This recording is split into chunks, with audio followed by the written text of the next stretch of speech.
Hey everybody, it's Alana Yvonne from Truly Great Life. Welcome to Raw DMC, raw, real, deep, meaningful conversations with extraordinary people who have stories that challenge, inspire, and transform. Today I'm going to be sharing a conversation with Aaron Weil, who is a seasoned Jewish community leader who's seen the landscape of American Judaism shift dramatically. And so, this is a conversation where we're going to explore the complex world of Jewish identity, the challenges facing our community, and what it truly means to stand up for who we are in uncertain times. And this conversation isn't just about statistics or politics, it's really about the heart of what it means to be Jewish in the 21st century. So, buckle up and get ready for some hard truths, and let's dive in. Yeah. Thank you so much for coming on. I'm super, super excited for our conversation. And hello to everyone out in internet world. I'm just going to introduce Aaron for those of you who don't already know him. So Aaron, again, really grateful you're joining. Aaron Weil is a seasoned CEO in the American Jewish community with over 30 years of experience in leadership roles with groups ranging from APAC to Hillel on campus. And Aaron recently left the United States with his wife Sharon to return to Israel, where their children and extended family live.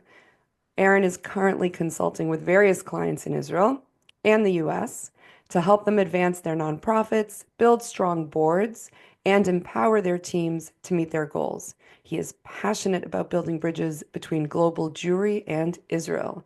Aaron Weil, welcome to Raw DMC, which I know is you may not be familiar with. I called it Raw DMC. You can guess what that's a reference to, a little playoff of Run DMC. And it Third stands for generation. Raw, Real, Deep, Meaningful Conversations with amazing people who have a story and a message to share, just like yourself. So thank you. Thank you. It's a pleasure to be here. Thank you. It's the pleasure is all mine. This is as So close as I've been to Las Vegas in 5 years. So yeah, yeah. that's yes, yes. Those of us who live here do not live on the strip. I have to say that as a caveat. We live near the Right. There's a whole mountains. life outside of it. Yeah. There It's like is. living in Washington, D.C. People say, well, how often do you go down to see the White House? And I'm like, What? never. I know. Exactly. Why would you go down to the strip? Like, I why? know. I know. Yeah, that could be a whole different conversation about Yeah. living in Las Vegas. So the first question I tend to ask people, and I'll just, we'll start there is, what do you want to share, right, with the listener about, excuse me, your journey or your story or what you do, Sure. whatever you Well, want. it's interesting because I'm sort of midway through, so it's kind of the old joke about the guy who jumps off the Empire State Building and around the 60th floor, this maid sticks her head out the window and says, "Oh my God, are you okay?" And the guy, answers back, "Yeah, so far so good."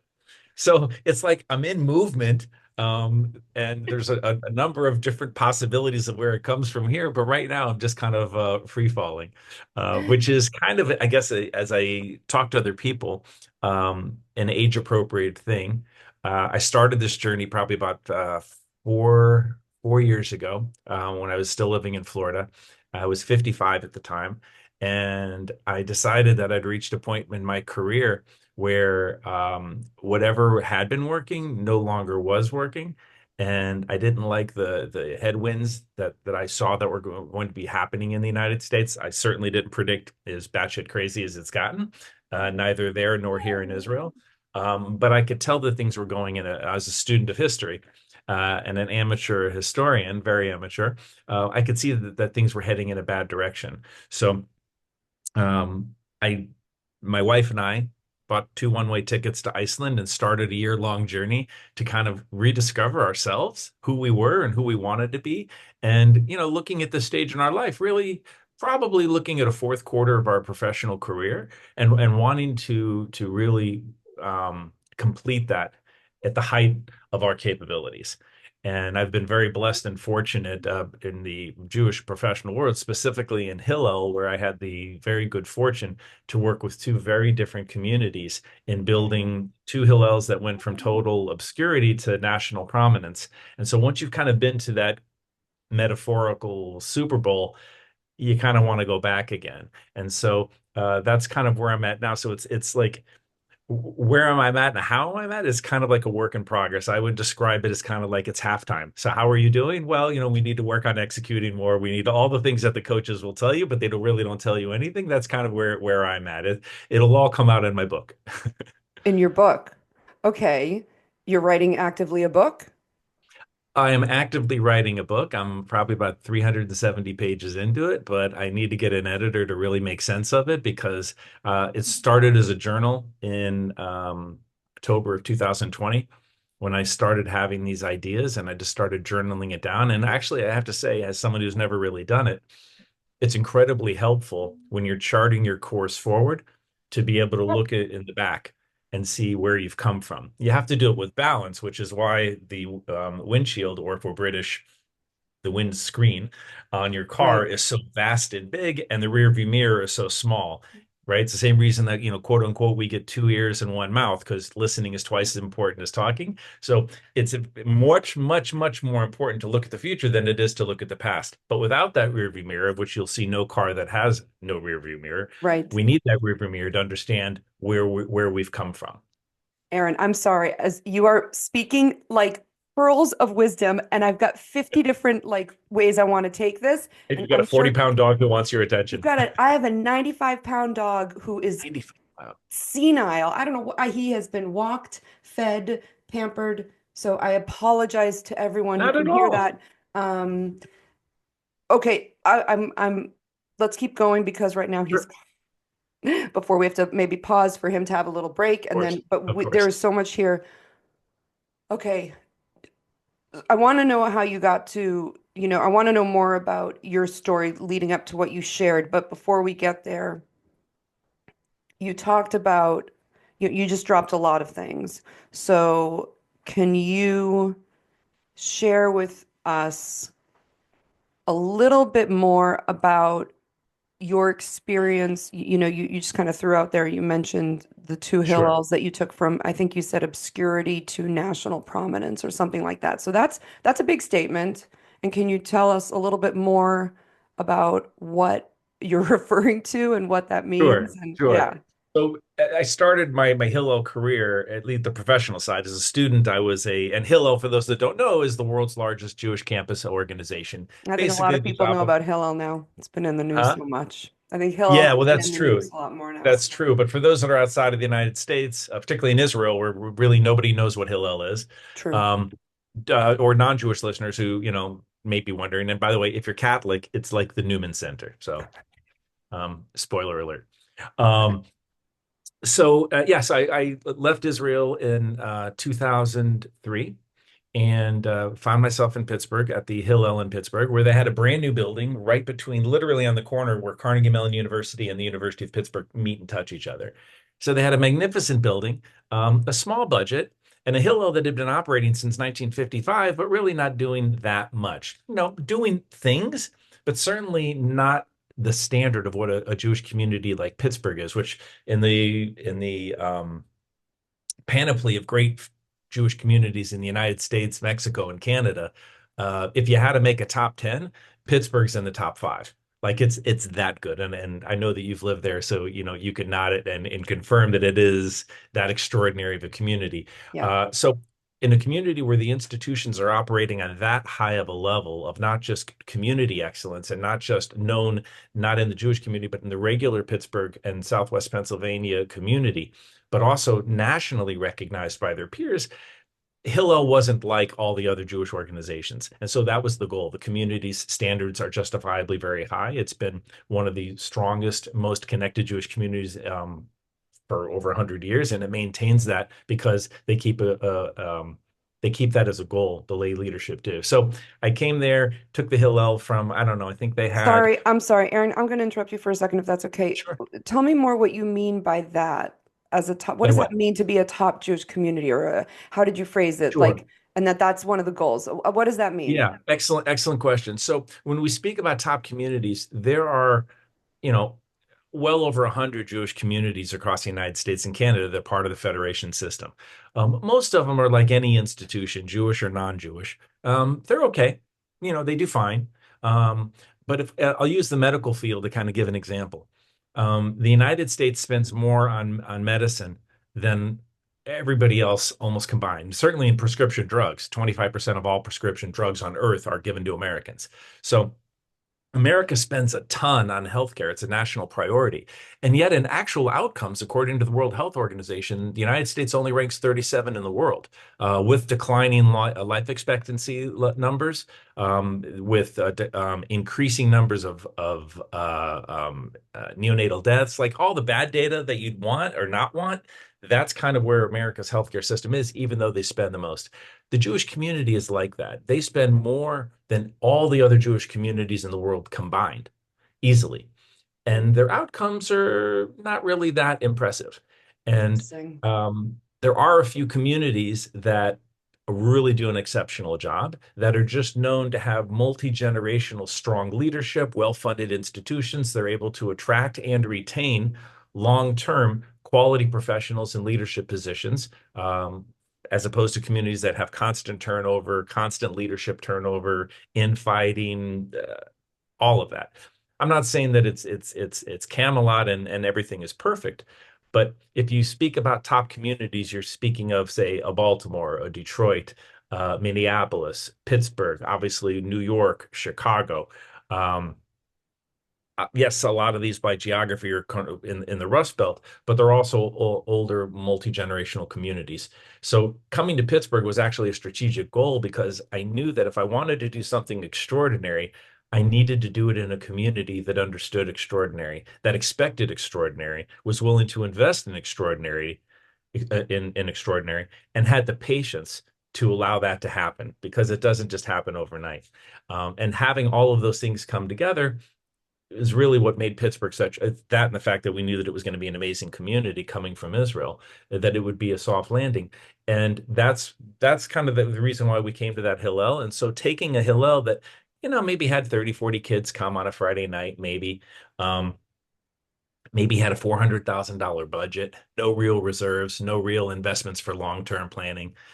Spent 10 years there, and we built the program up to thousands of students involved, raised the endowment to $3 million from almost zero, and grew the budget from 400,000 to about 1.4 million.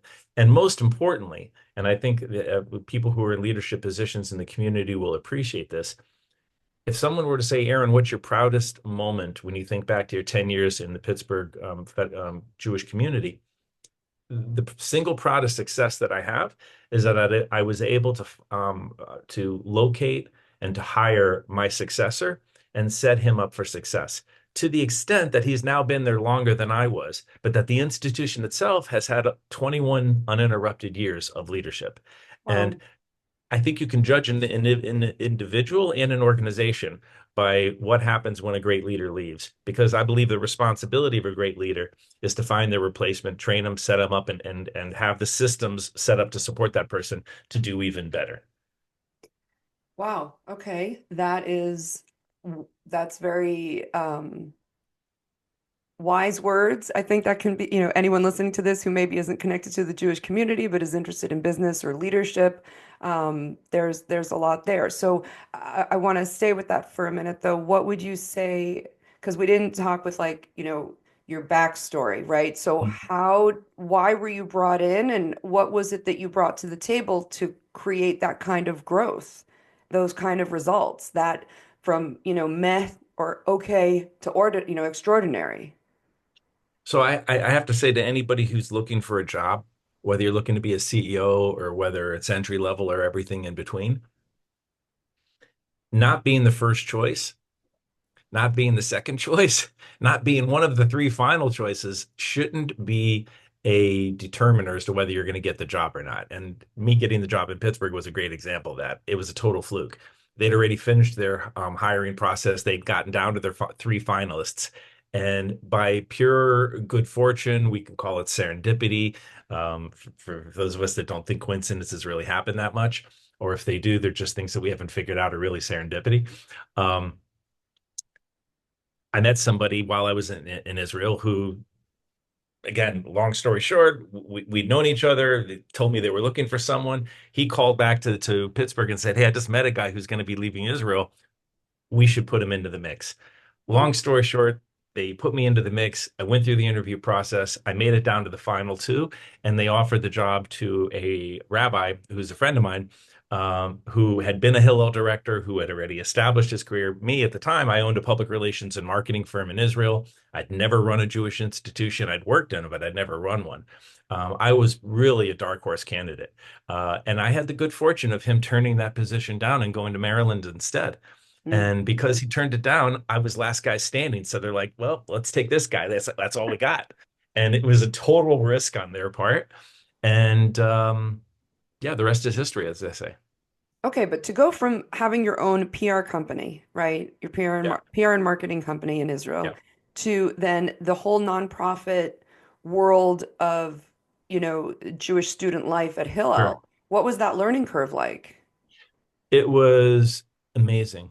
Um, so in 2000, in the summer of 2000, my partner and I, he had actually started the firm. I bought half of it and we kind of grew it together from the mid 90s going forward.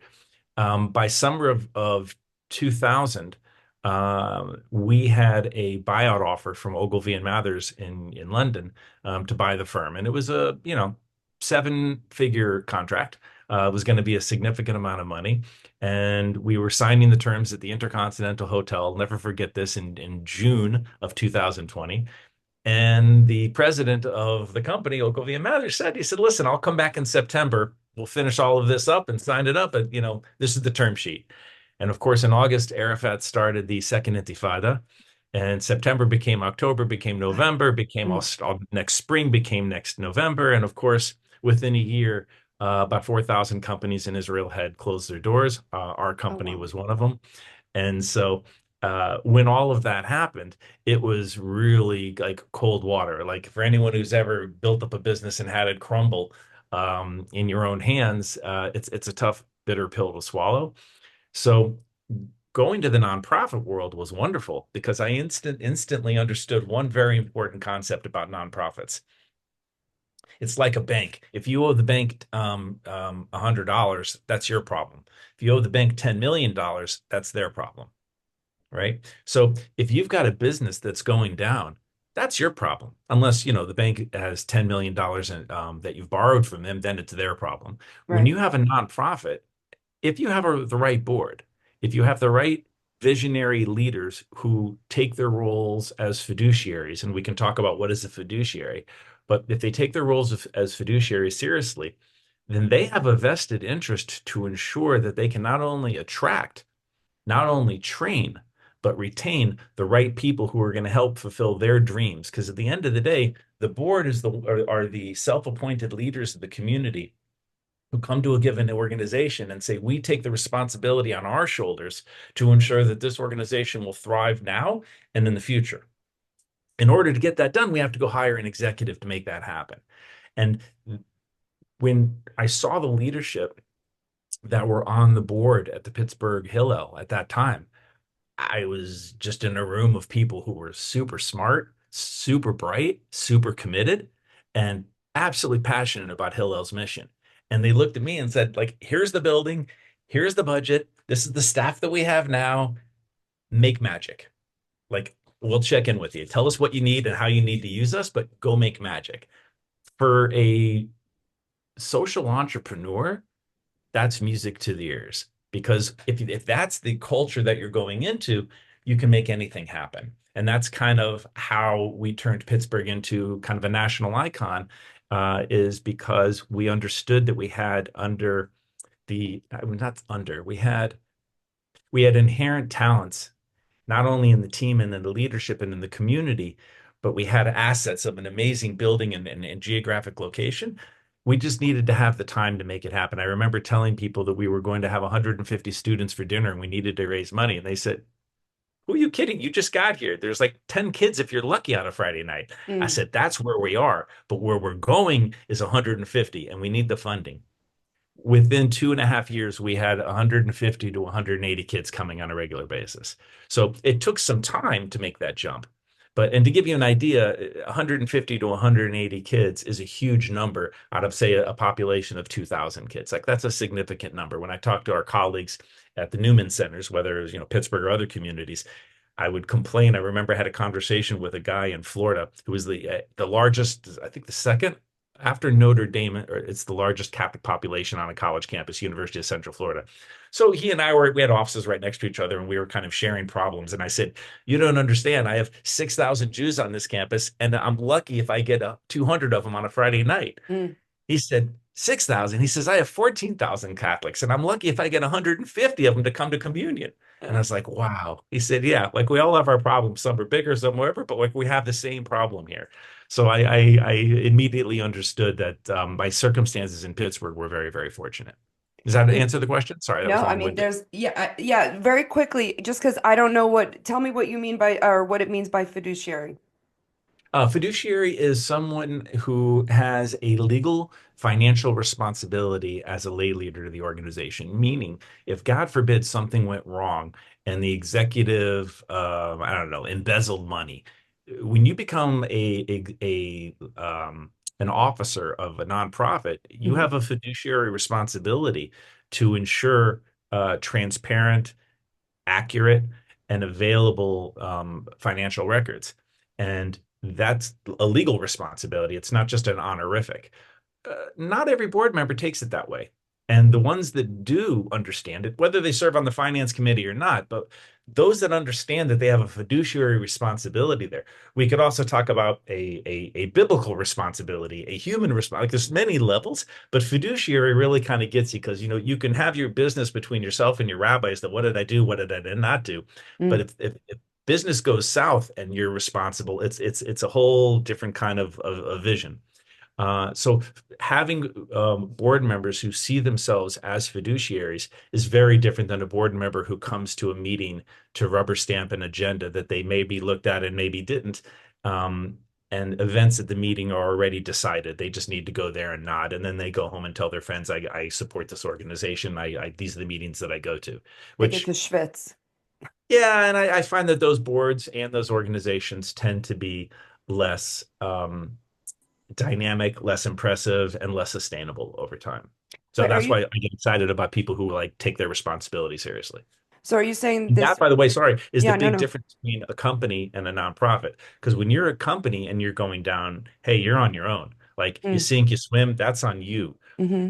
When you're the leader of an organization that has a strong board of directors, you've got all the assets that you need right there. I remember there was a guy who ran out of Chicago, something called the Electronic Intifada, and along with this guy, his partner, Norman Finkelstein. Um, Obviously engaging in all the things that Qatar's paying for now. They were doing it then, fomenting violence and a extreme Islamic fundamentalist purview, which I say extreme to differentiate that from normative Islam, right? There's normative Islam and then there's extreme Islam. So this guy was promoting activities that were just not okay.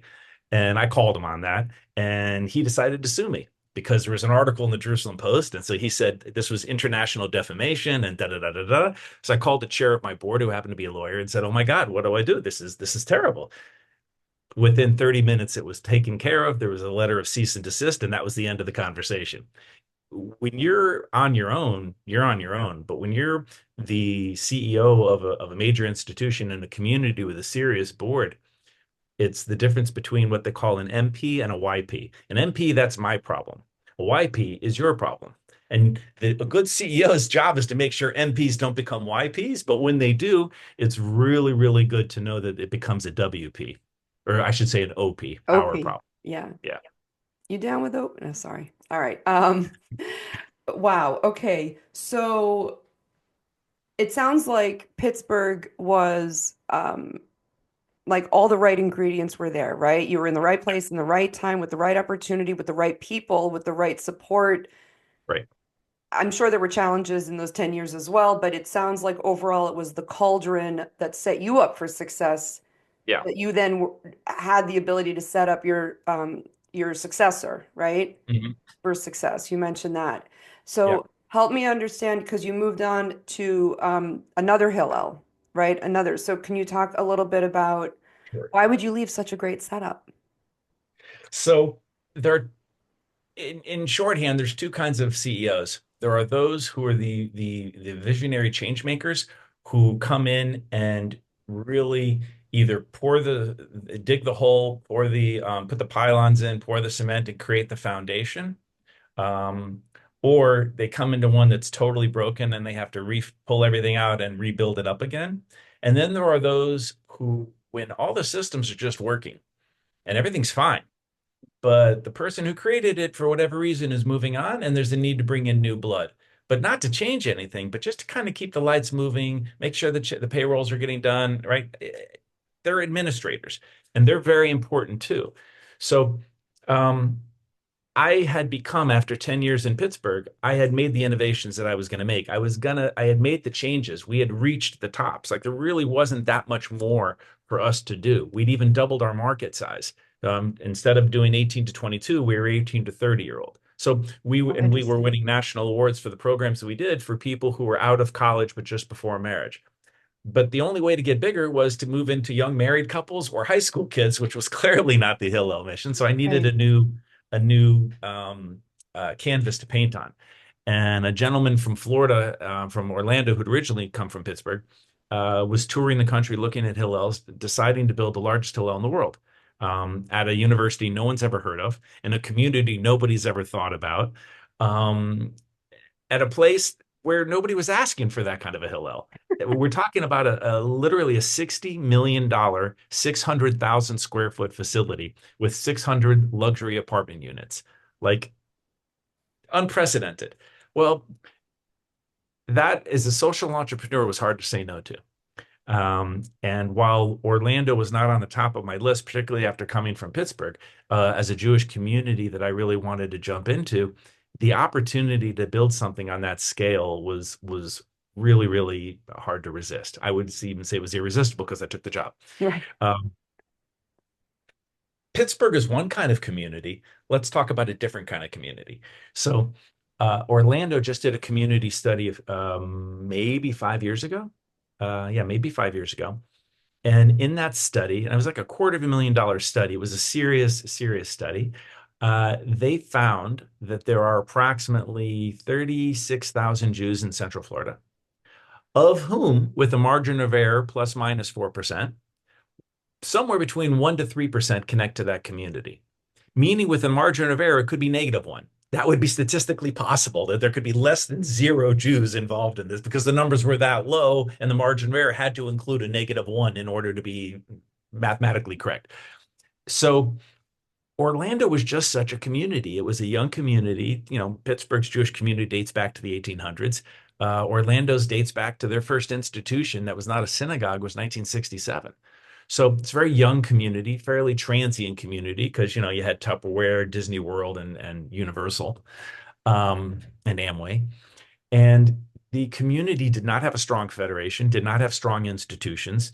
It had tired leadership that had been donating since they were young themselves and had not succeeded in multi-generational philanthropy, meaning communities that understand when you achieve great wealth, you know, with great wealth comes great, or great power comes great responsibility.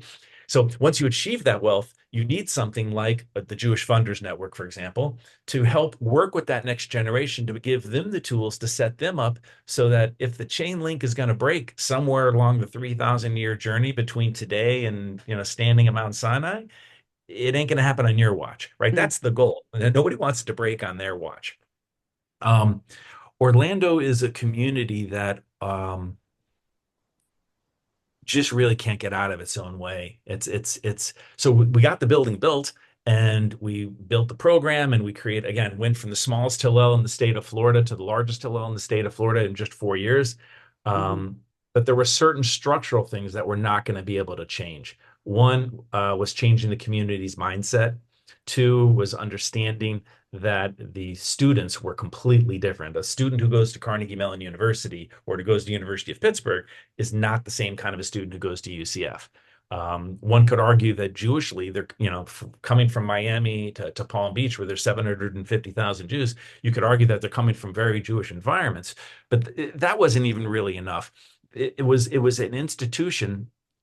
I guess the only way to describe it is that the oldest Jewish institution in Orlando was launched the same year the university was launched, pretty much. So the school it's at, like where Pitt goes back to the 1700s, University of Central Florida goes back to the I think it was like late 60s was its first graduating class. Hmm. So there was no history of this kind of multi-gender. So all those things were missing.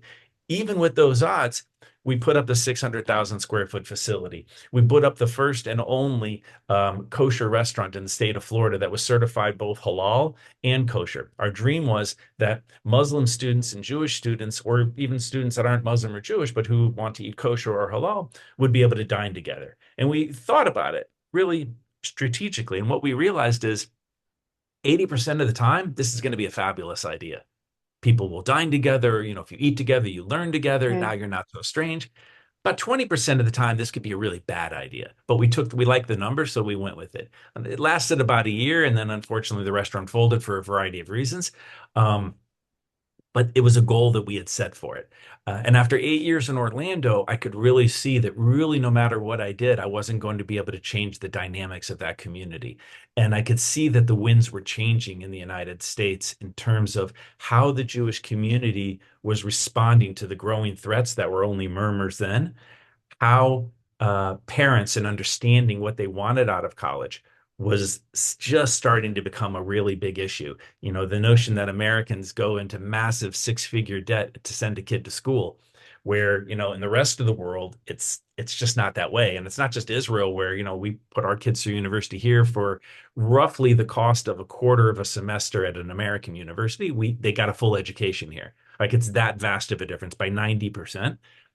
But that's not unique. If you go to Europe, if you go to Canada, you go to Australia, you find that that's kind of it. America's unique and is out of priced university experience. Also, in sending kids 4 hours or more from home on average. Whereas in Canada, Israel, Australia, you go to university where your city is, right? So the whole student experience is different. Long story short, um, Orlando was not then and is not now a community that has the capacity to kind of really build a great institutions. And it's not just the community, but it's also kind of the culture. And I saw that because it wasn't just Hillel. I saw with multiple organizations in the community and leaders who came in and left. Where Pittsburgh, on the one hand, is a multi-generational community that is absolutely committed to excellence. It demands it, it expects it, it invests heavily in it. Hmm. But as it invests, it expects those results. Orlando is kind of like the Wild West. You do what you do, nobody really complains, nobody really argues, nobody expects anything wonderful. And if you're doing something wonderful and amazing, there isn't a sense that people want to invest in that. They want to feel good, but that's not the same thing as investing. Hmm. And I did not see that that was a community as a community prototype that was going to be able to achieve the kind of results that I wanted to be able to produce. And so after 8 years, my very supportive wife, um, took the gamble with me, and I quit my position at Hillel, just finishing 18 years with Hillel. And we sold the house and bought two one-way tickets to Iceland and started a journey to go explore. Well, okay, if we can't do it here, where can we do it and what do we want to be? Okay. So can we spend a little more time talking about Sure. this experience? Because I think, oh man, you have such a unique experience. I don't know how many other Hillel directors there are that have been at a community like in Pittsburgh and then at a community like in Orlando for that length of time. I don't know what the turnover rate is like for directors or people, lay It's usually professionals. 2 years, sometimes 4 years. 10 and 8 is very, very unusual. In fact, in Leading Edge, which is the number one organization that kind of measures the quality of the for workers in the Jewish community in the United Okay. States and Canada, I think there's something like over 5,000 organizations that participate in their survey. And so, you know, we've been doing this in Hillel for years. And overall, the Hillels that I've led were in the absolute top 10 for staff retention and for employee satisfaction and for support for the leadership of the organization. We were in the top 10 in Hillel in absolute terms, and we were in the top 10% nationally of Jewish organizations of any background. Same with Orlando. So that's kind of to differentiate. There are external things that you can do to measure the success and the viability of the team.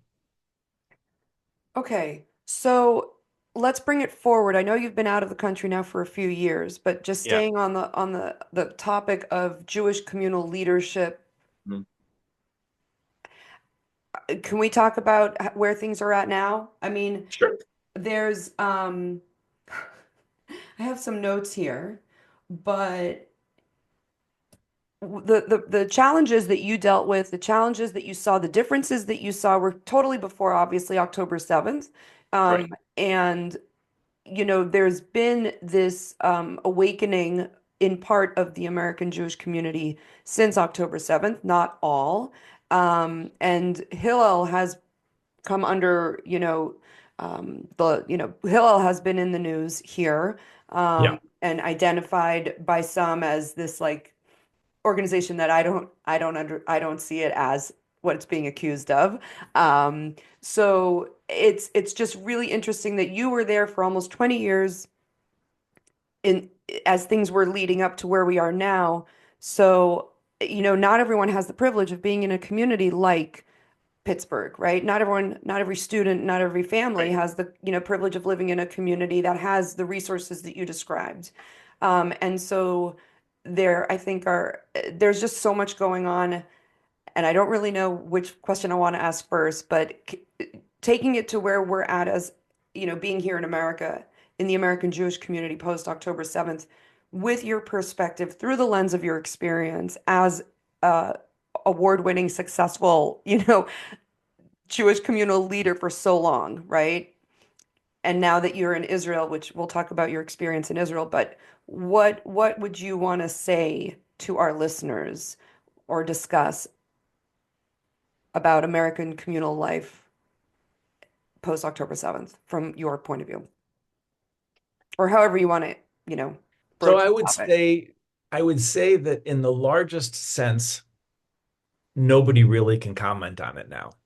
Um, sure, there's talking heads and there's experts and there's consultants and sociologists who are examining what's going on and looking at various data.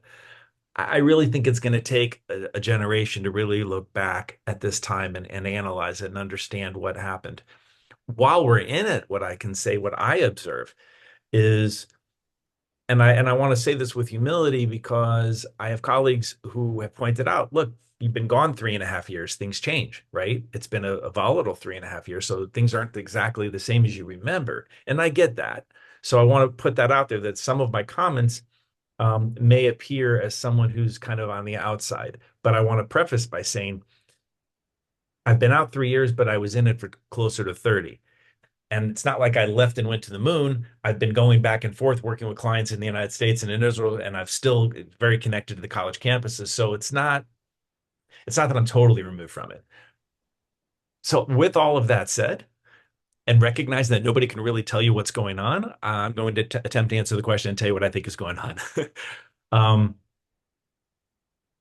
Bigadol, in a large sense, I think that history will judge the Jewish community in the United States as being somewhere between ineffective to what's the word?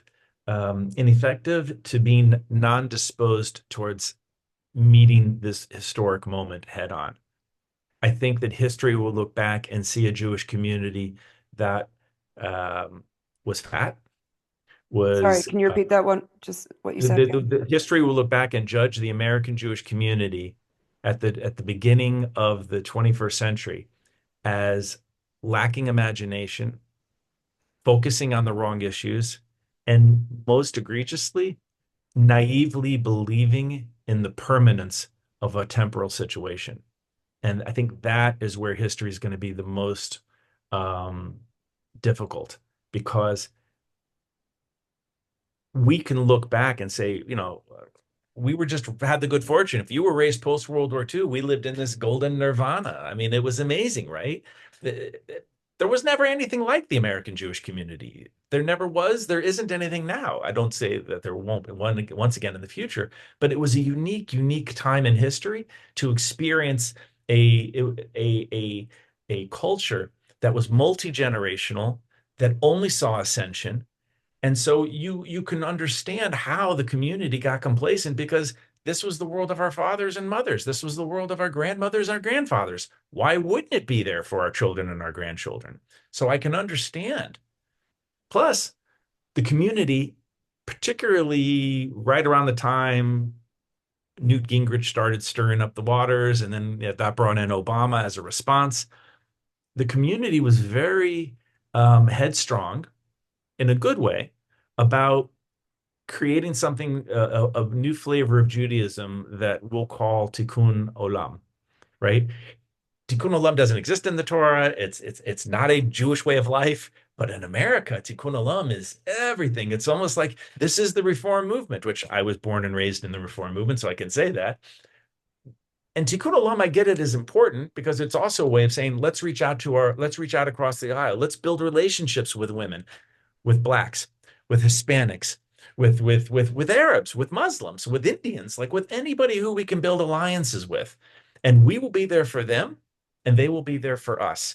And as we marched with the blacks in the 1960s, and we helped build the NAACP, and we marched shoulder to shoulder with Dr. King, Mississippi Burning. Three of the four people who were hung from a tree were Jews, right? Two of them from Pittsburgh, right? So and I don't, obviously there is no women's movement without Jewish women, right? If you go all the way through history, they were not just the suffragettes, they were the leaders and the innovators in the second and the third waves of feminism, right?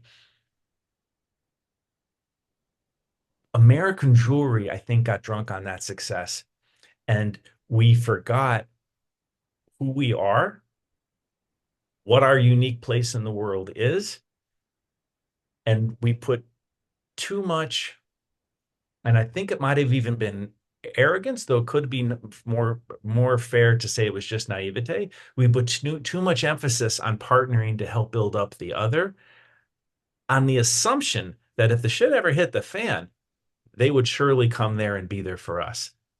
And on October 7th, we got a wake-up call that nobody saw coming, where the black community didn't really care too much about what was happening to us. It didn't care that blacks in Gaza who were taken from Israel, they were true African, right? They weren't African American, they were African Israeli, but they were African. Didn't care. Women, girls were raped. The women's movement didn't care about that because those were Jews. And as we learned from that famous former, thankfully, president, I think it was it was Columbia or it was Penn. Well, either one of them, they both got fired for it.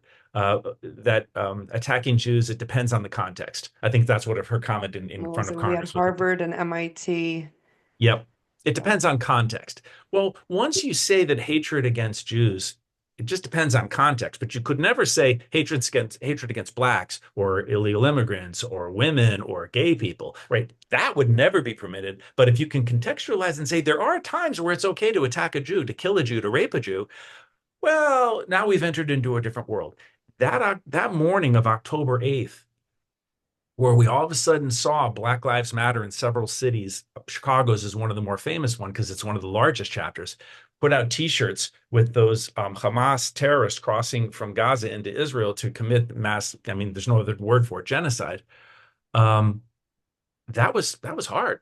That was really hard to see. It was hard for me, who built coalitions in community and on campuses with women's groups, with Black groups, with Latino groups, all these groups. This is what we did in Hillel, only to find that they really weren't there for us. They were, very happy to cash our checks, very happy to accept our support to go use our resources to go to Congress and to lobby. But when the shoe was on the other foot and we needed the help, if you were to ask the majority of Jews in America today, who's going to hide me? And Jews ask this question, who's going to hide me? I don't think the answer is I'm going to my liberal progressive friends. It may be I'm going to my evangelical Christian friends, because when push comes to shove, the progressive liberals, quote unquote, right? It's a misuse of the term progressive and liberal, and it's a really unique kind of an American use of it. But using that definition of it, um, are neither progressive nor liberal. And it's a mistake that the community has made begadol, in a big sense, because so much of what drives the American Jewish community has been this agenda of, in order for us to fit in, this is what we need to do. There's Chaviv Gore, who's a columnist here in Israel, did a fabulous set of videos this past week. And he points out in these videos something that very few people are talking about. And I'll encapsulate it here in a sentence. The Jews who left Europe in the late 1800s and the early 1900s, certainly after the Holocaust, that came to the United States, came to a very fledgling German-based Jewish community where the German Jews understood that they need to take them in and bring them into the community. They were embarrassed about them. They didn't want them joining their country clubs. They didn't want them joining their synagogues. They didn't want their daughters dating their sons. Like all of that was true. Even my parents' family in Evansville, Indiana, my dad grew up in the Reformed Temple. He was not allowed to date a Jew from the conservative because they were Ostlanders. They were from Poland, and like you don't want to marry that, right? That kind of a thing. The Israel experience was very different. We had all these people come in because they had no place else to go. And we probably didn't do as good of a job at absorbing them, if we're honest about it, right? We did a lot of mistakes were made. But what came out of it was a national ethos that we exist to take care of each other because nobody else will. American Jews didn't drink from that punch, and they have a very different narrative. And unfortunately, the American Jewish community today is largely still led by, on the professional and the lay leadership, and where the foundation money is largely going, towards continuing to bolster those organizations, those institutions, those communities that not only refuse today, 2 years after almost the attack on October, 500 days at least into it, when we know what these people intended, right? They just, in front of the British Parliament, gave a 300-page testimony describing what Hamas's goals are. Hamas's leadership themselves have said, our goal is to do October 7th again and again. So there's no mistake about what's being done here.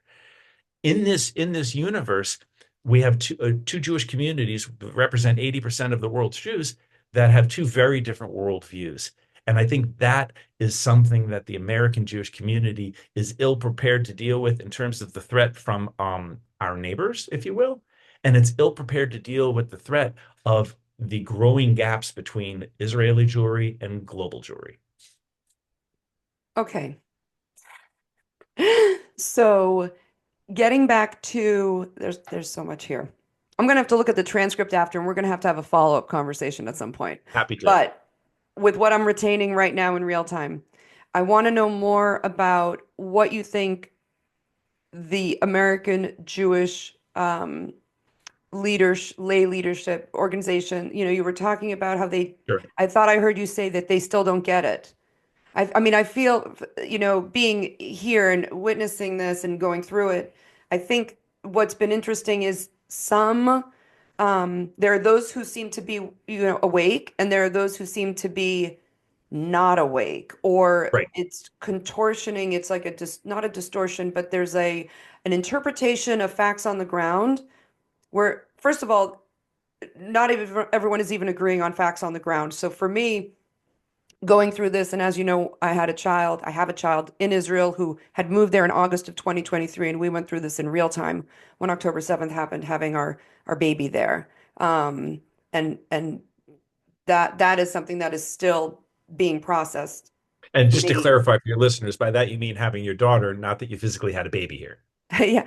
Oh, yeah. And well, I Just did wanted to have one clarify your baby point. in You meant your Israel, daughter but came here for a yeah, no, program. sorry. No, so my oldest child moved to Israel in August of 2023 for her gap year seminary. She ended up making Aliyah, and she lives there now. But when October 7th happened, so I'm just saying that to focusing on the leadership in America that purports to represent American Jewry, right? Which even before October 7th was very fractured, and there's the joke, two Jews, three opinions. Like, so when it comes to Jewish organizations, that's exponential. So there seems to finally be a awakening up in certain organizations. There's definitely a lot of money being put into a focus on fighting anti-Semitism or end Jew hatred, or there are people who have come out of the woodwork at great personal and professional cost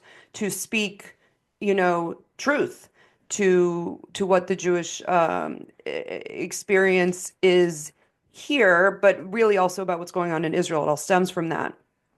And what's mind-blowing is that there are still those who either don't feel connected to it, right? Who just don't see this as impacting them. And it's to your point that, in Israel, there's the ethos of we take care of each other. And yes, mistakes were made, but it is a place where, and the army, the IDF plays a big role in this kind of melting pot, or everyone, it's like the great equalizer on some level historically, where if people were able to go through the army, then that's a way to integrate into the society. And that was a way for especially people coming from certain regions in the world, that was an opportunity.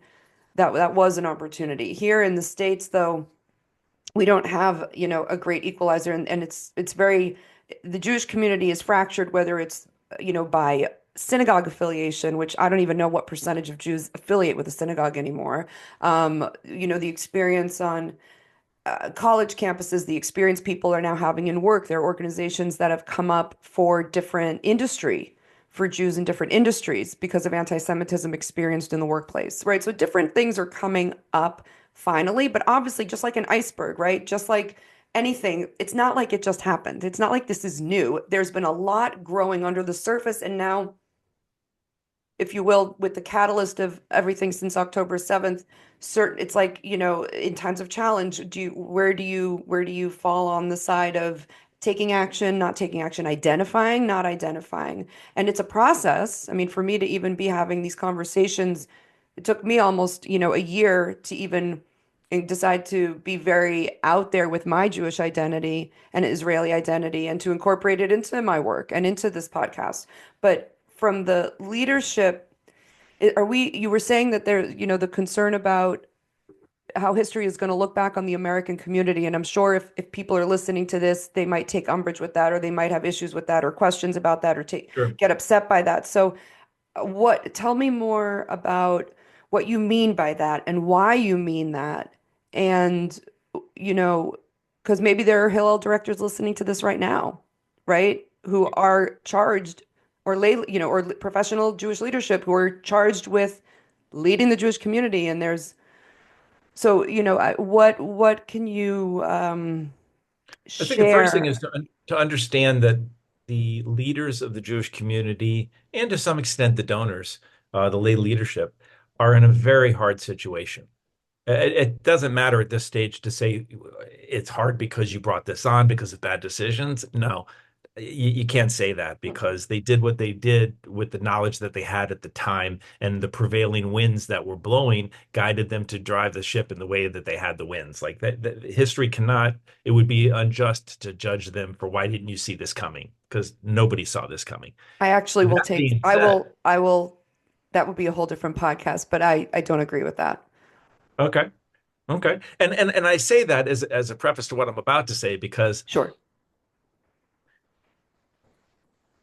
it would be unjust and unfair to say that the whole community got it wrong. sure, There are examples of, even in the Hillel world, of Hillels that are doing really incredible stuff. But it's also fair to say that if you did not go on offense, you were left with defense. And if all you're doing is fighting on defense, it is exhausting.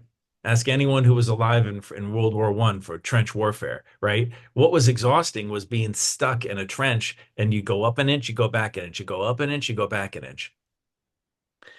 The American community is on the back foot, and a lot of its great leaders and great resources are spending tremendous amounts of staff time, community time, and precious Jewish dollars to defend and to secure, rather than to go on the offense. To me, the notion that we're going to go fight anti-Semitism, the number, Robert Kraft put up $1 million to go fight anti-Semitism. And on the face of it, he gets a lot of attention. Wow, he gave $1 million, which, Robert Kraft, $1 million is not whatever. But it was more than anyone else did, because he was the only one. That's why we're talking about Robert Kraft, because it's not like there were 25 other ones that stood up and said we need to do this. The notion that we were going to solve this problem financially, that Mm. if we throw our resources we've used in the past, which is money and good brains, we're going to beat this thing. was to me the equivalent of the Tower of Babel. Why did the Tower of Babel break down? Because everybody was working to build a tower up into the heavens that was going to be greater than God. And depending how you want to view the Torah, God's like, okay, no, now you're going to have 1,000 languages, and you're not, and it's going to be a lot harder to build your tower next time. A community that is through its own actions, lack of focus, whatever the reasons you want to give them, forced to be on the defense, can't at the same time plan an offense. And so we have tremendous amount of resources being redundantly committed. We have a climate initiative. There's a great climate's very important, don't get me wrong. But the amount of money that the United States Jewish community is spending on climate change compared to fighting anti-Semitism, I'm not sure they're on the same level there. Now you could argue, well, one, they're both they're both big issues. You're not going to solve the environmental problem by throwing money at it, and you're not going to solve anti-Semitism by throwing money at it. So what will solve the problem?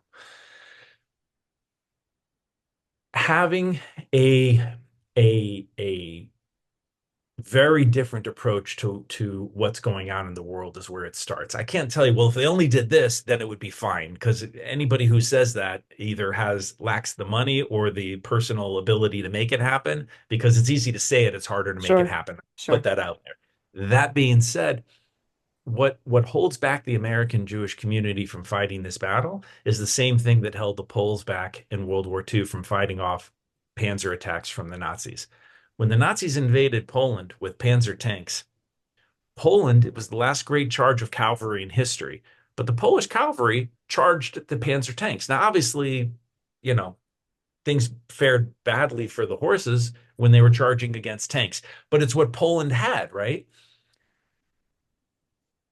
American Jewry today is fighting this battle of anti-Semitism with weapons and ideologies that were forged in the fires of the 20th and the 19th and the 18th centuries, really going Hmm. back to emancipation. That community, almost like the Jews who were, in my opinion, like the slaves in Egypt, is going to have to undergo a period of introspection, like the 40 years in the desert. I hope it doesn't take that long.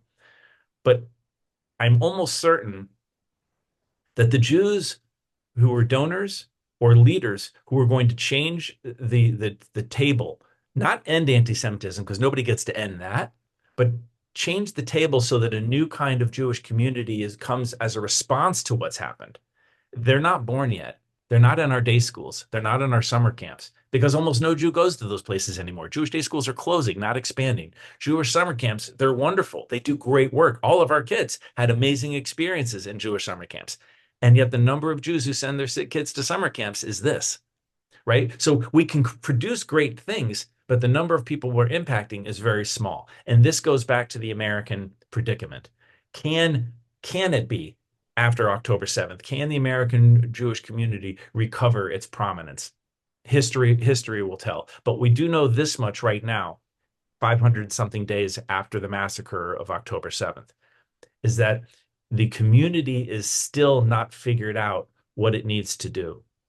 It has to deal with education. It has to deal with parenting. It has to deal with community values. It has to do with returning to Israel as a bipartisan issue. There's many things that have to be done. And yes, to the credit of those who call themselves progressives and liberals, yes, it does require us to build relationships with the others, but it needs to be rebuilt. It needs to be done on true, I'll use the word quid pro quo.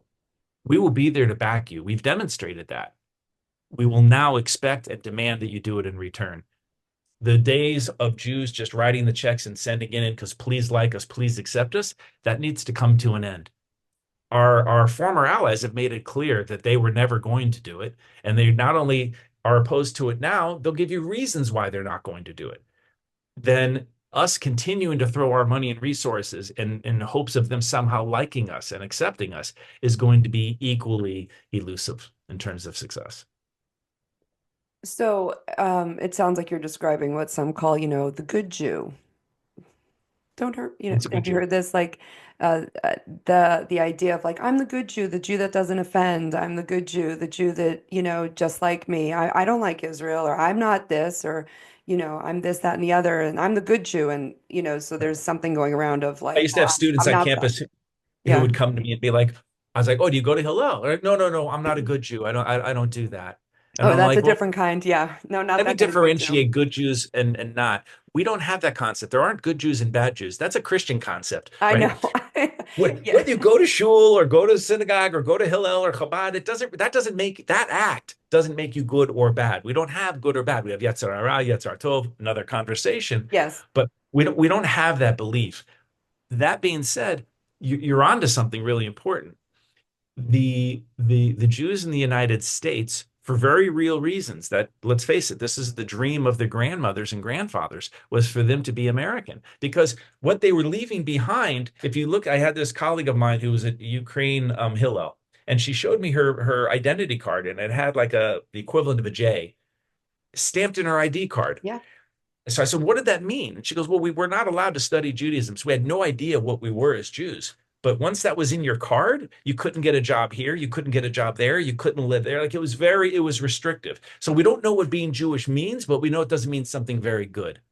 Somehow, after 70 years of the greatest acceptance Jews ever had in history, ever, anywhere, where Jewish influence in every part of society was just the doors were open everywhere. My God, they were having Passover Seder's in the White House in our lifetime. Like, what is that? Somewhere along that path, I think we Hellenized, and therein lies the problem.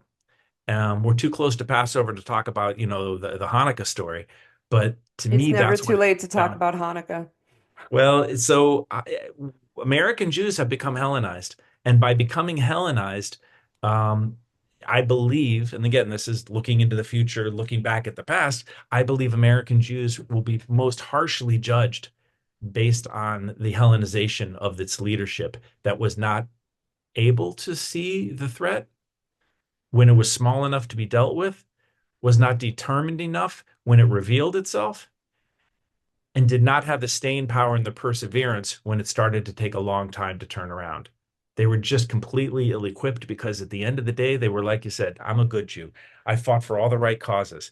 I did all the right things. I gave to the NAACP. I spent my time on voter registration. I protested for illegal immigrant rights, whatever that means. Um, that notion, I think for people like you and I who are students of history,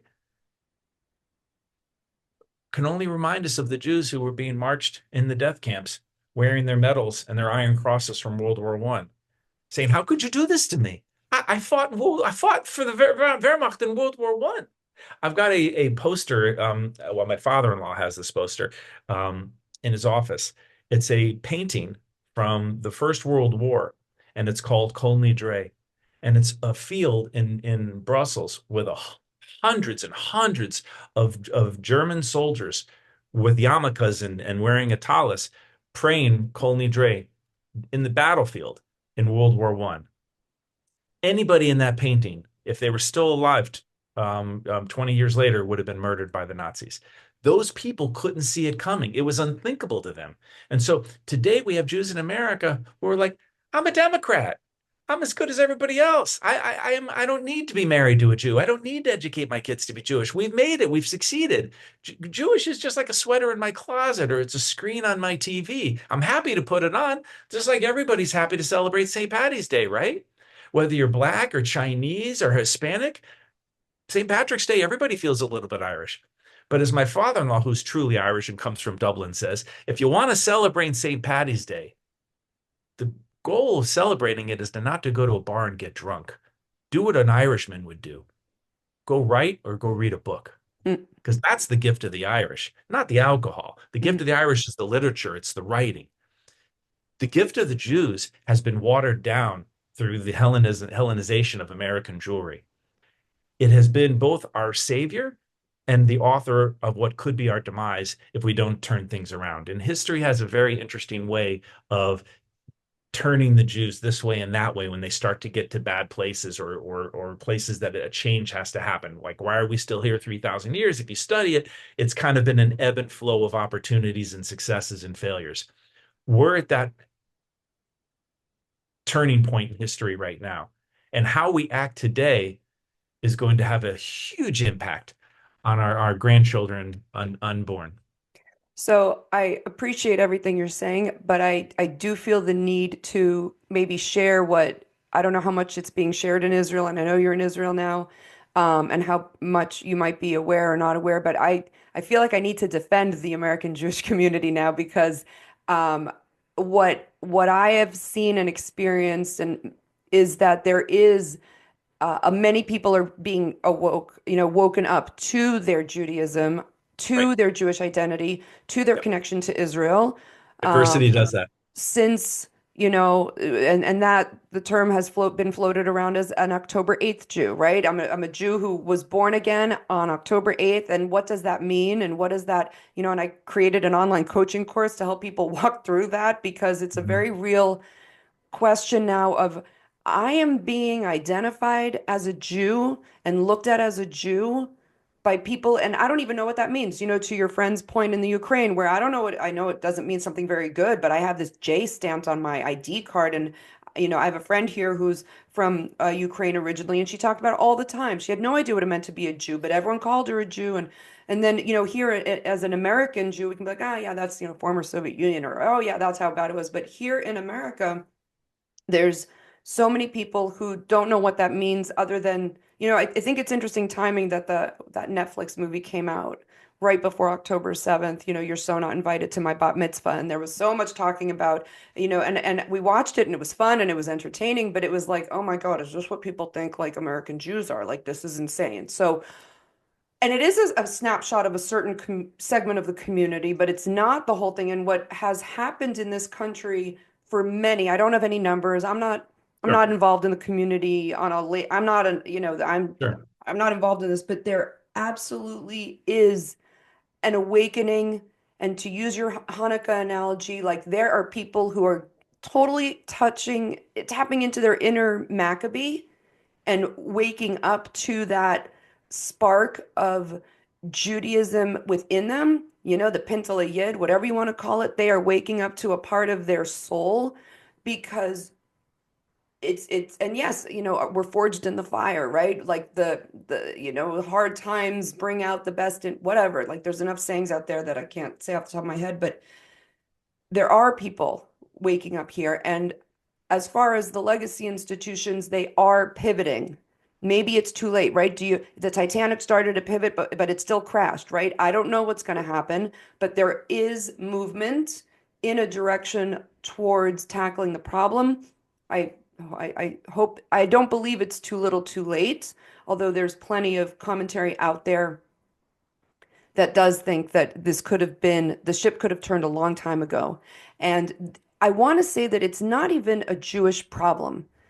All right, the Jews are just the canary in the coal mine, which is a very famous Of saying. course. And what is going on since October 7th and everything going on, whether it's on college campuses, in workforces, between neighbors, friends who aren't talking anymore after decades, right? There's been such fracturing and breaking open on individual levels, on the micro level, and then even on the macro level that reveals on some level things that have been going on in this country as well. Okay. So because you have this polarization between this side of the aisle and that side of the aisle, this Right. dehumanization of Americans who are patriotic and will hang the flag or wear a MAGA hat or whatever, Right. vote this way, and people who cannot have them in their life. And we saw this during COVID. We saw this in 2016. So I feel like, yes, the Jewish community is better late than never. But a lot of people, I will say, you were saying they haven't been born yet. These people who are going to help change the Jewish community. Now, to your point, I don't know if the golden age is ever coming back for sure. And I grew Yeah. up, Gen X in that. But there are young people, there are older people who have absolutely taken what's the phrase, taken the mantle. Like they have stepped up and they have created things, whether it's organizations like Mothers Against Campus Anti-Semitism that Sure. blew up, Club and Z yeah, is Club Z another has been around innovation for a from a Russian while. immigrant. Yeah. Yeah, my point is that I wouldn't give up so quickly on it can look like doom and gloom in the American community, Yeah. for sure. but there is a lot that is coming So out. you're correct in what you're saying, and let me refine my point. It is true. Well, I can't say it's true because it's only my opinion. I believe in the veracity of what I'm saying, and I also believe in what you're saying. I It's think yes and. it's yes and, because if you look after World War II, and this goes to why I said it'll be our grandchildren's generation to do it, it won't be ours. The golden age of American jewelry may have gotten its launch at 1945, right? When Mm, it really started to explode. But it really wasn't until like the 70s, 80s, 90s that it really exploded culturally, nationally, right? yep. And so we'd already moved the people who were those leaders were the kids who were born in the 50s and the 60s. Those are the ones who were built making those changes. They were the post. But when we look back to the generation that did things during the time of the Holocaust, yes, there were those Jews who marched with their medals into the ovens. Yeah, but there were also partisans. Yes, there were people in the United States who just like, hey, I got a job to do. This isn't my fight. And there were others who raised money. There were, Bugsy Siegel, terrible Right. mobster. He did very bad things, but he also made sure that certain shipments of farm equipment got through the unions in the heart in the on the docks to make sure that that farm equipment could get reassembled as tanks and guns and bullets. So different people make different responses. My comment about American Jewry is that the institutional side of American Jewry, in my opinion, is still a 19th-20th century collection of institutions and organizations and ideologies that will need to evolve itself in order to be relevant to a new generation. It is not just because of October 7th. COVID has eviscerated the concept of a synagogue. There's not a synagogue. There's a couple, right? We know them. We could talk about BJ in New York City, and we could talk about, 92nd That's Street B'nai Y, right? Jeshurun. Yeah. Mm-hmm. B'nai Jeshurun, right? Mm-hmm. But what do these institutions have in common? I recall years ago, there was a Hillel guy in New York, and he said, I have a program where I get 400 people a week come into my program. And everybody was like, oh my God, none of us have a program of 400 people. What he didn't tell us is that the two buildings, his building and the building next door, were all Jewish. They were two skyscrapers. So when he had a event in the building's lobby where they had a club room, that just meant that people took an elevator to go to it. There was no impediment.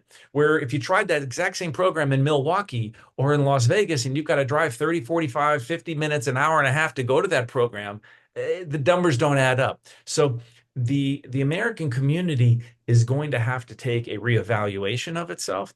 A few other things that have happened here. Let's not forget the fact that in the last 15 years, Israel surpassed the United States as the largest collection of Jews in the world. In the next 15 years, we'll not only have a larger Jewish community than Israel, in the next few years, we're going to have more Jews living in Israel than in the entire world diaspora combined, right? Mm. If you look at the data in Israel, our birth rate is positive. We're the highest birth rate in the OECD.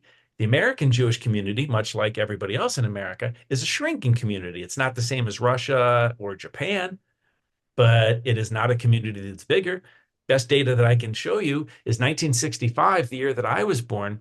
There were 2.2, 2.3, sorry, no, there were, let's see, there's 350 million Americans, 360 million Americans today. So I think there were 200 million Americans in 1965.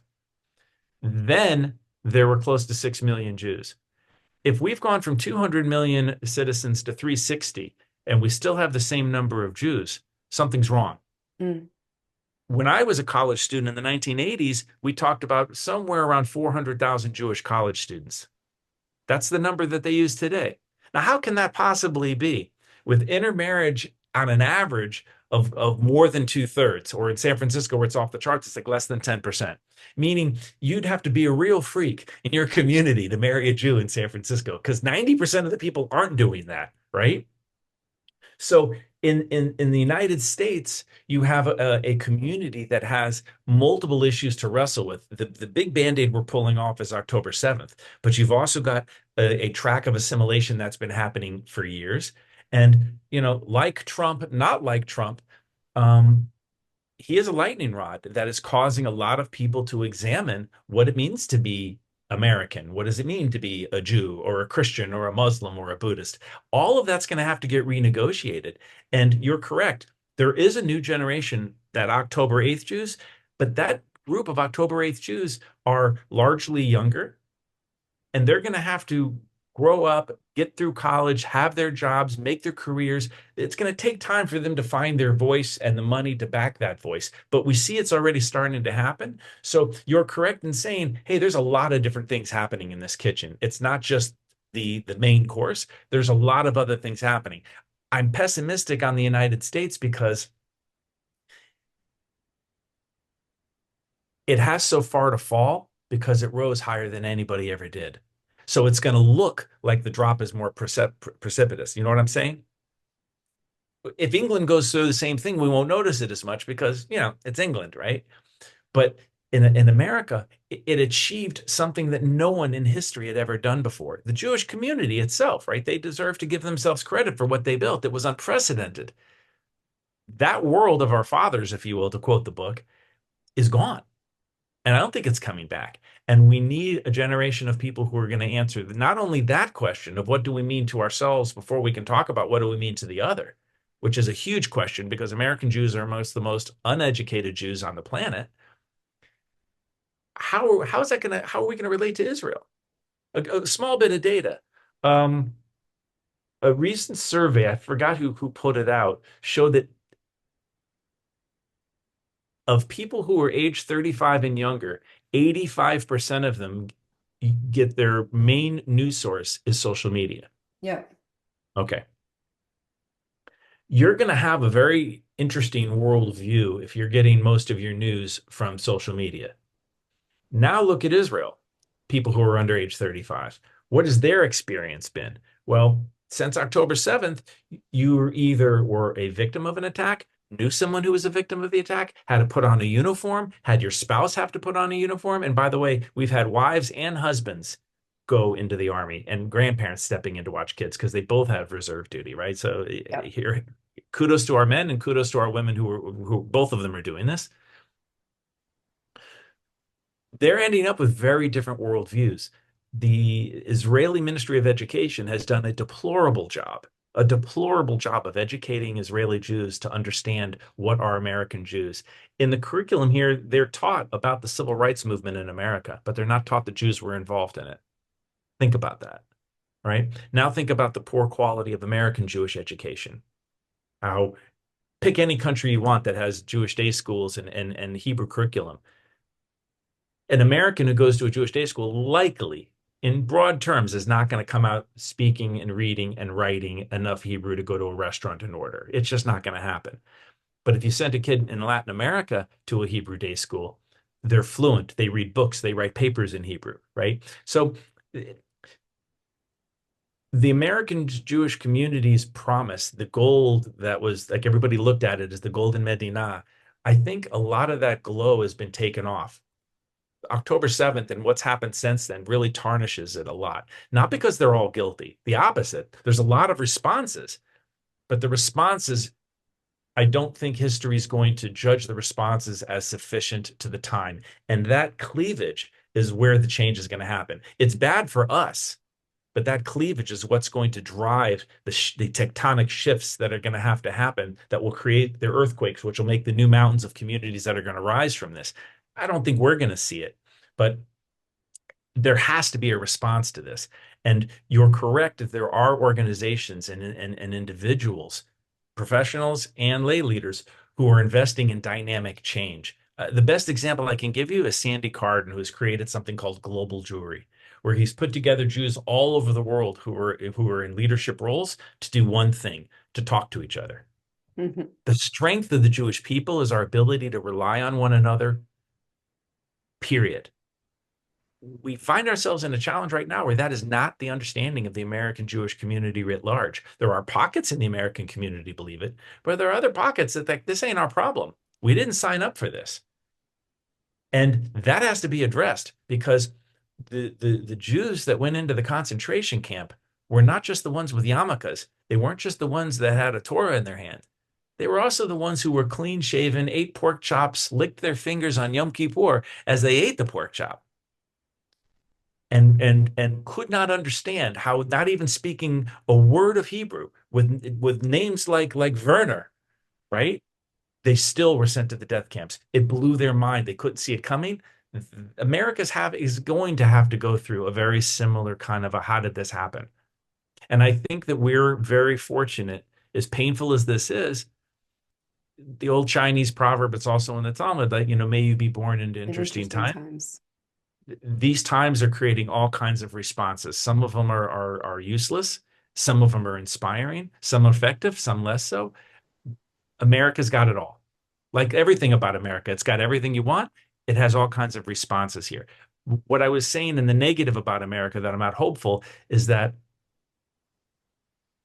the response that I was hoping for and the change that I was hoping for did not happen as broadly or as sustainably or as impactfully as I would have hoped. But I'm not the arbiter here. I'm not the judge. I'm just someone who's known the community, been active in it in a leadership role for years, and standing from the outside looking in, saying, wait a minute, what happened? Where's the power that we built? Where is the influence that we built? And where communities are like, Pittsburgh, which elected Summer Lee. I mean, the woman's opinions, you have to question, is it anti-Semitic? Clearly she's anti-Israel, but has she also crossed into anti-Semitism because of her working with Rashida Tlaib and Ilhan, what does she call herself? Somalia's representative in Minnesota. I am here to do the work of Somalia, as she said in her words. So how did a community as deep-rooted as Pittsburgh find itself with a congresswoman who was so vehemently opposed to all that the Jewish community holds valuable? The community has to look at that. And that happened around the country. And the community has to examine how us creating these allyships didn't produce the results that we would have wanted. It didn't give us the safety. It didn't give us the protection. It didn't give us the mutuality, the symbiotic relationship that we hoped for. How might we do it differently going better? What standards might we expect of ourselves and of our allies going forward? These are the conversations that need to be had. Okay, so I'm going to ask you, and you don't have to answer, but I want to know, Aaron, if you were here in the States now, you lived in the States, what do you see needs to be done, and what would you be doing to help bring that about?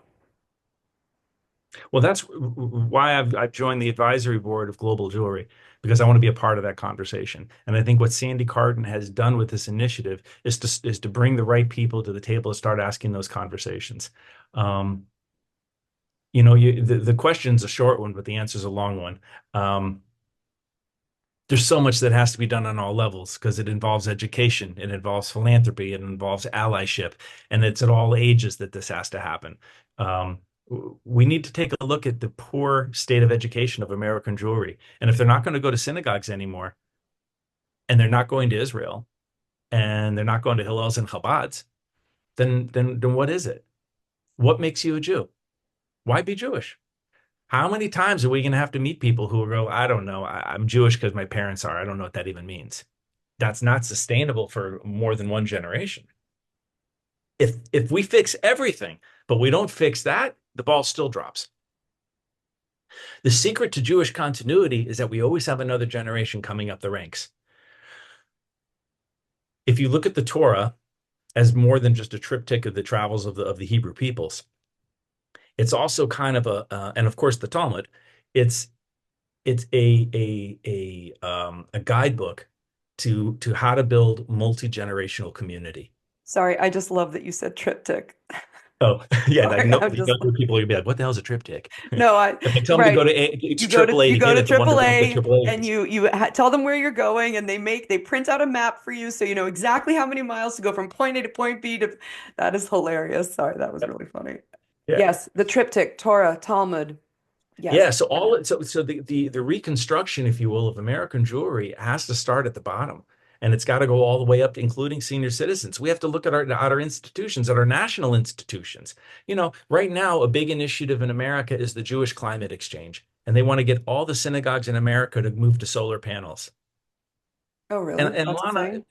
we don't have the technology on planet Earth in 2025. It hasn't been invented yet that can measure in such small increments how much change the climate would feel from every synagogue in America having a solar paneled roof. And yet millions of dollars each year are being spent on this topic, on Even something that is post so October small 7th? in the potential to improve the situation that it can't even be measured by any known technology. It would be that unimpactful that it can't even be its impact can't even be measured, and that's getting millions of dollars. It's not that it's not an important cause. Tikkun Hayam, it's the world's only Jewish organization dedicated to the ocean, right? Without the ocean, we all die. We think we get our oxygen from trees. We do. 70% of it comes from the ocean. No Right. ocean, no life on Earth, period. That's an important organization. I get that. And you can measure that. But you have to have the role of the Jew in history is not the role of the Jew because it brings up a King Herod or it brings up, right, these other things. Or Groucho Marx or Seinfeld, right? It's not just like, oh, someone who had Jewish upbringing and did this. The wonderful thing about the Nobel Prize is what, since 1895, 26% of all Nobel Prizes have been awarded to 0.02% of Earth's population. Why is that? Now, I'm not saying everybody was a Torah scholar, but if you don't know who you are, how do you expect your neighbors to know who you are? If you don't love yourself and respect yourself enough to know your own identity, then how do you expect your neighbors to? How many Jews in America actually believe that they're white? Like, these are intelligent, educated people who have bought the concept that they're actually a skin color. Or even worse, they'll say, oh, Israel, it's a white colonialist enterprise, ignoring the fact that the overwhelming majority of Israel's citizens come from Africa and the Middle East. Not 1%, more than 50% are African or Middle Eastern. So we don't fit the color, but so many American Jews, because of a lack of education and a lack of training, are Jews by the Lucky Sperm Club. Somebody made a decision because it was an accident, and this is what I am. I don't know. It just happened.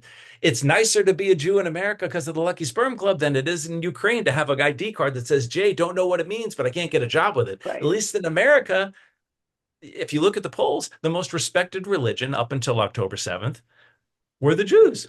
For years in a row, we've had this. Like, we've reached as much prominence as you could have ever hoped for. That paradigm, I think, is broken down, not just because of our enemies, not just because of the Hellenization of American Jewry, I think because it also ran its course. And that's going to be the hardest thing for all of us to get used to. There will be a knee-jerk response to let's go back to what we had. How do we build it back up again? Rather than saying, this is where we are now, how do we go forward to something better? Because back includes all the mistakes, back includes the inadequacies and the inefficiencies. We need to go forward. And so I don't have a short answer. I can keep going with my rambling as to what's wrong with it. But I think the answer is it's on multiple levels, multiple players, and it's going to take multiple generations. I'd say the first thing is the doctor's oath. Do no harm. And that's where we really need to start taking a look at some of these national Jewish organizations. I'll call out National Council of Jewish Women because I know Sheila Katz, she's the head of it. Um, a bright professional, very capable. She alone in the Jewish world of women's organizations has taken a leadership role of standing up and saying, when a Jew is raped, no matter what her skin color, no matter what her age, it's rape, period. Other organizations, certainly in the so-called feminist organizations and so-called women's organizations that call themselves liberal and progressive, we found ourselves with the caveat of, well, it depends on context, right? Me too, unless you are Sheila, a Jew. yeah, Sheila has taken a very, very vocal position, while, by the way, not retreating from the other work of National Council for Jewish Women, which is to make coalitions with these other organizations and advance their topics. But she's not stopping from saying who she is. And I think if I look into the crystal ball, what's going to make American Jewry successful and how will we know it? It'll be because there's an educated Jew standing up and working in partnership with natural allies. You can only do it when you know who you are and where you come from. You can't do it when you're a Hellenist. You can't do it when you're using the terminology to describe yourself that the other, fill in the blank with what that is, has used to define you. So if the other will say you're a white Jew and we don't like white people because white people have too much power, and you're a Jew that is white, therefore you have the power. It's the same story as a Jew in Germany being told by the communists, we don't like you because you're a capitalist, or the capitalists saying, we don't like you because you're a communist. The one thing they could both agree on is we don't like the Jews. America's got a problem right now. 66% of the Democratic Party, registered Democrats, side more with Hamas than Israel. That means only 33%. That is a historic drop. And then on the Republican side, you'd see the exact opposite numbers. Both of them on their extremes have anti-Jews. But over 95%, maybe 99% of the attacks on Jews in the United States since October 7th have come from this side, not this side. Yes, there was Charlottesville, Jews will not replace us. But that number doesn't even come into it doesn't even figure compared to FBI data on the attacks we're seeing on college campuses and in communities, which are largely, overwhelmingly, if not exclusively, near exclusively, coming from the left wing. Well, from the And Red Green to Alliance. address that, and it takes education, not just, hey, we need to educate others not to be anti-Semitic. We have to educate ourselves so that we stand up. And then when someone says, you Jews are this, how many people in the United States are telling us we should be able to define anti-Semitism? Can you imagine someone saying that to a black person? We will tell you what is racism against black people. Like, The amount of gaslighting that has been going on has been pretty astounding. it's Um, as crazy as having a congressional committee in Congress where seven old white Christian men sit together every year and discuss women's health issues. Why is there not a woman on the congressional subcommittee on women's health? It's only seven old white Christian men. Like, isn't that odd? Like those kinds of things. And if we're going to have university conversations about what is acceptable levels of anti-Semitism, don't do it in a room with a Muslim imam. Invite the Jews to be a part of that conversation, because only with us can we co-author that and give it the credence that it needs. But Jews have to be able to stand up and have the confidence to say that. And I think in the Hellenization process that we've seen in America, they've lost the confidence in their own voice because they don't know who they are. They don't have to understand their tradition. They don't understand their power. And, as Mark Twain once said, it's better that the horse doesn't understand its real power, for if he did, he'd surely throw us. right. So, Jews need to Aaron, get back to basics. my question though is, you talk about the importance of identity, which is a critical, a question which has been an important one for way before October 7th that Sure, I think certain pockets of the community has been aware of. And I know as an individual, that's been my guiding, that's how I've made a lot of decisions for me and my sure. family is around how do I instill the kids are going to do what they're going to do, but how do I at least do what I feel as a, a Jewish Israeli mom to put these values and knowledge into my kids' experience and make decisions based on that. But you mentioned something about, we need to know who we are so that we can also, something with our allies and to the point of allies or friends or people who will be there for you and living in community. I think one of the biggest challenges that we're having is that, and you mentioned this, that they're not there. Again, who's going to hide me? And so I think there's a lot of anger, disappointment, and sadness for sure. But there's so much anger, and a lot of people, so the question is, are we back in a place where we can only rely on the Jews? We can only rely on ourselves, and that even if we were to increase self awareness, self knowledge, Jewish identity is to be strengthened. People know who they are, but we've just seen all the masks come off, not from everyone. We've seen masks come off on so many levels, both from those who have stepped forward as friends and allies, right? That maybe we weren't aware of before, but also from people within our own ranks, right, of the Jewish community who are some would say fifth column, some would say Erev Rav, some would say Cap. I mean, like the names are out there. People are saying all You hear kinds of everything. Yeah. stuff. And the question becomes, sorry, Erev Rav is mixed multitude, referring to this idea that when the Hebrews came out of Egypt in the Exodus before they ended up at Sinai, that some who were not Israelites came out of Egypt with them and kind of became part of Right. those ranks and this idea of spiritual, that's a whole different discussion. But so the thing is, you know, I want to know, I know that you're not, we're just talking theory here, but given that people have revealed themselves, okay? And now we're having consequences where people are maybe being deported or arrested, in the extreme cases for what they were doing a year ago. But as the Jewish community is wrestling with this in real time, going to work, going to school, living with this, raising kids, talking to our kids, depending on their age, and we don't even know, Right. everything. But then there's still the fact, like, where were those colleagues of mine, right, in the coaching world that had no problem asking me, Alana, as a Jew, what do you think about this, and this with my client? Or, this came up in my thing, and Alana, as a Jew, da da da. And I'd be like, okay, I guess I'm the token Jew. I can do that. No problem. But silence, right? And then, or friendships, silence.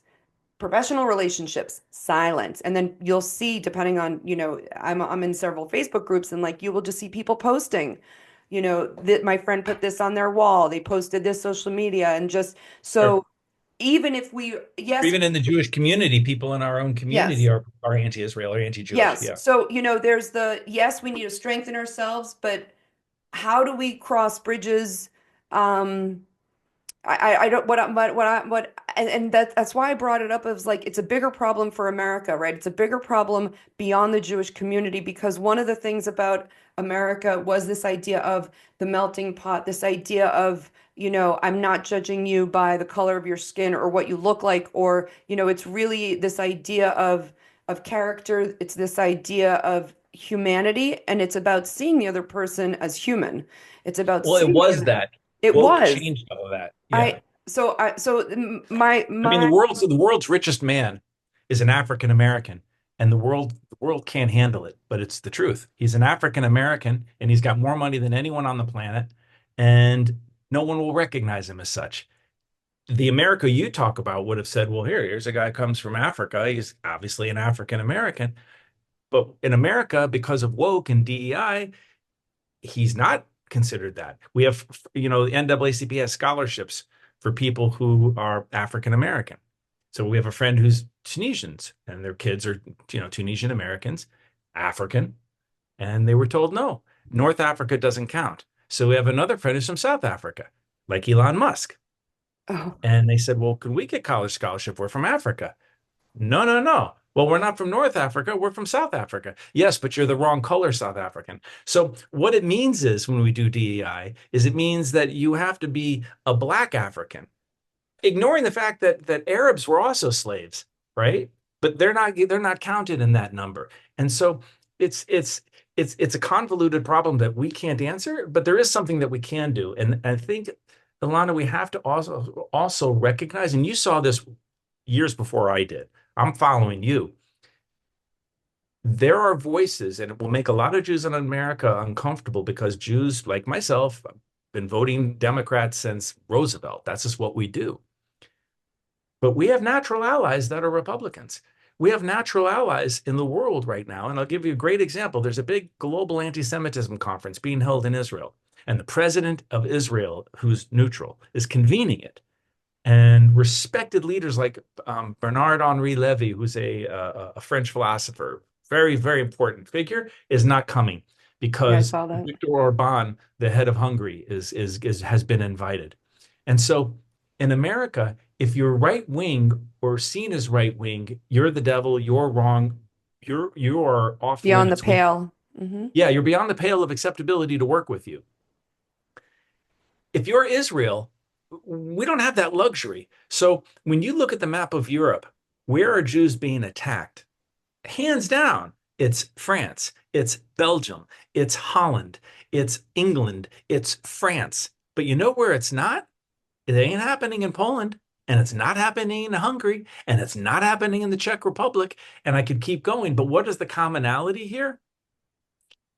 The commonality is that in Eastern Europe, where you have these strong right-wing governments, right? They're not allowing anti-Semitism. So you can yell at what was the party in France, Marie Le Pen. And Hmm. you could say, well, we don't want them to be involved in this because her father was a Nazi lover. Yeah, he was. And Le Pen's party was anti-Semitic. But the daughter has said, I'm not following that anti-Semitism. I have problems with Islamic fundamentalism, but my problem isn't with the Jews. And she came to Israel after October 7th. Now, we pushed them away and said, they're right wing, so they can't be a part of this, right? And so which didn't happen, by the way. We actually, these people are still invited. But who's disinviting themselves are people from the left because they won't sit in the same room. The American Jewry is going to have to go through a process of reevaluating who are our allies. Because if our allies were the same people who let us down on October 7th, what are we waiting for the next game? When there's another match that we really need our allies, do we really think that they're going to, is there anything that's changed since October 7th with those traditional allies that would make them come to our side? Because if you look at the right side, the world is changing. And whether you're looking at Geert Wilders in Holland or Viktor Orban in Hungary or in Sweden, and I could run down the list, there is a shift towards more right-wing governments. And it happens that all of those right-wing governments not only tolerate the Jews, but have good relations with Israel, putting the majority of the world's Jewish population in a place that, look, this is what our values are, but these are who our allies are. And it seems kind of odd because it's more comfortable to say, well, we go to this more liberal progressive branch. But on the liberal progressive branch, these aren't real allies. They're allies because we're invited into the room and our checks cash, but they're not allies in the sense of reciprocity. And so when you're going to have a battle and you have allies and you go to war, you need to know you have a real ally there. And the American Jewish community, as part of correcting itself, needs to understand where it went wrong and where it went right in terms of allyship. And it needs to raise the bar on what it expects. And if those groups don't meet that bar, then we as a community need to be prepared to work and build coalitions with those who do accept us.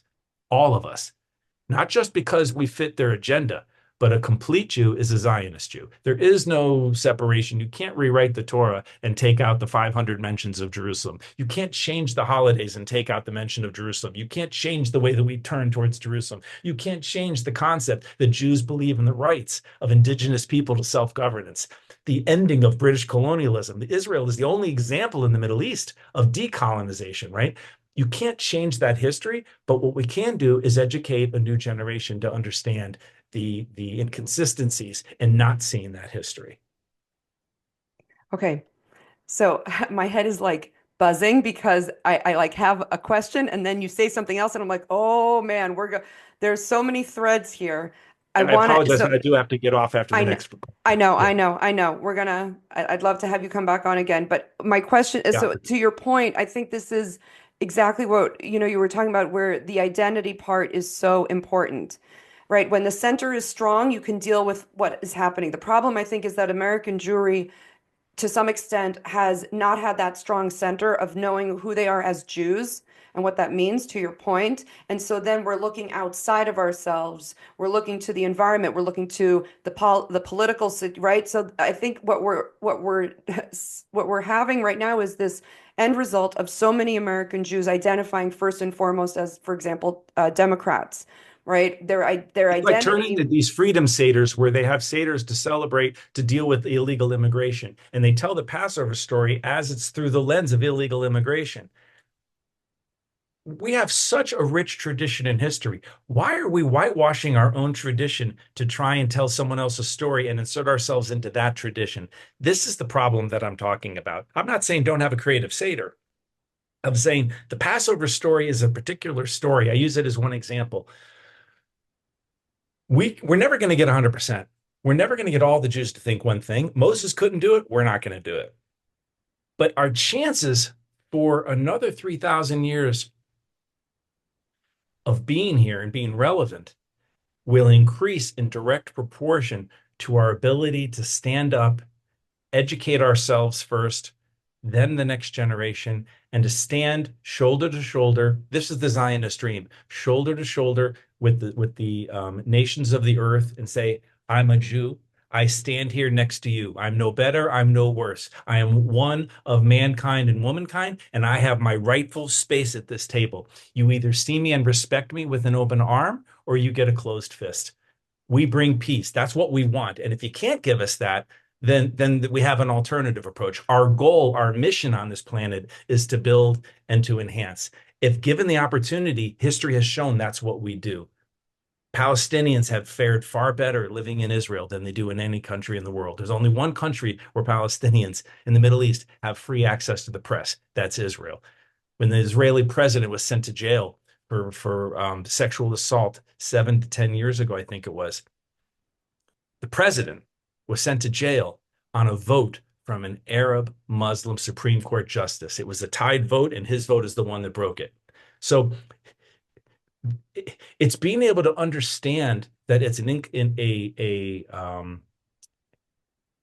we're never going to get shoulder to shoulder success. It's uneven, but we have models that are being built now in Israel.